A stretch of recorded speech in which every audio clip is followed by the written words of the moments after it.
Imagine this: a man wearing a police uniform patrolling the streets of Florida in the 1970s, while secretly being one of America's most notorious serial killers. Gerard John Schaefer used his badge not to protect, but to prey on teenage girls, hiding his true nature behind authority and trust. Schaefer was born in 1946 in Fort Lauderdale, Florida. From a young age, he displayed a fascination with power, control, and violence. He was obsessed with police, military, and authority figures, which later became the perfect disguise for his sinister impulses. By the 1970s, Schaefer joined the local sheriff's office. On paper, he was a model deputy, reliable, trustworthy, and respected. But beneath the uniform, he was meticulously planning crimes, using his patrols and interactions with the public as opportunities to identify and lure victims. He knew exactly how to manipulate trust. Teenagers often approached him willingly, believing he was helping them. Some he claimed needed help for police investigations. Others were simply at the wrong place, at the wrong time. His badge and uniform gave him instant credibility. The horrifying part? Schaefer often investigated the missing girls he had abducted. He attended search parties, reviewed case files, and even interviewed family members, all while secretly keeping the truth hidden. Authorities later linked him to at least 30 murders, with many cases still unsolved. Schaefer's methods were both cruel and clever. He restrained his victims carefully, often keeping them alive, long enough to document his plans. He took photographs and wrote detailed journals, chronicling each abduction and murder with chilling precision. The most chilling aspect? He stored his journals, photos, and trophies in his police locker.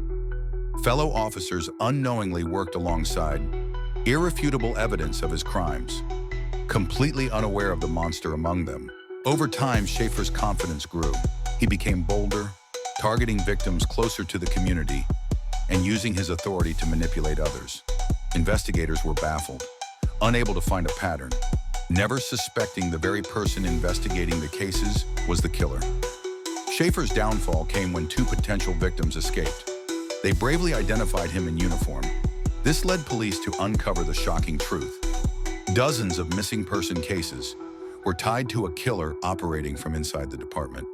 When police searched his locker, they found detailed journals, photographs, and personal notes of his crimes.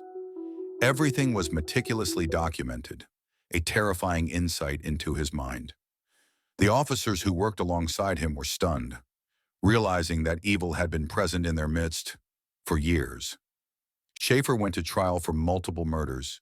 His documentation and the testimony of survivors were crucial in securing a conviction. The case shocked the nation and highlighted the dangers of unchecked power and authority within law enforcement. The case of Gerard John Schaefer remains a chilling reminder that evil can hide behind trust and authority. It forced law enforcement to rethink background checks, monitoring, and the very nature of who is allowed to carry a badge. Psychologists describe Schaefer as a psychopath who lacked empathy, yet appeared charming and trustworthy. His crimes were driven by control and fantasy, showing how deeply disturbed individuals can exploit positions of power to harm others. The courage of his two escaped victims ultimately ended his spree. Without them, Schaefer may have continued abducting and murdering, hidden in plain sight. Their bravery reminds us that even the darkest situations can be challenged by courage. And the most horrifying fact of all, Schaefer might have continued for years, if not for the bravery of those two girls. A serial killer was walking the halls of a police station, investigating his own crimes, while the public trusted him. Sometimes evil hides in plain sight, and the most unsuspecting people can be its accomplices.